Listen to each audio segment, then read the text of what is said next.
Welcome back everyone. In this tutorial you will learn factory reset your Samsung phone. So let's get started. First of all, make sure to backup your all of important data. To do it, simply go to settings, scroll down slowly. Here you can find the account and backup option. Click on it. After that, tap on backup data button and make sure to you can backup your all of important data on your phone.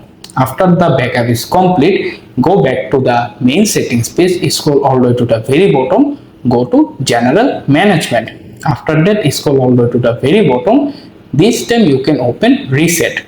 Here scroll down again, find the factory data reset option, click on it.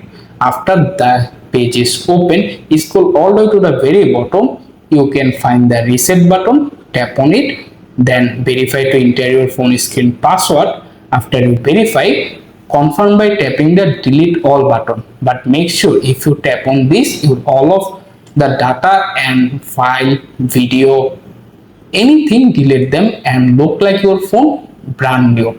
That's how you can easily done. Thanks for watching. Goodbye.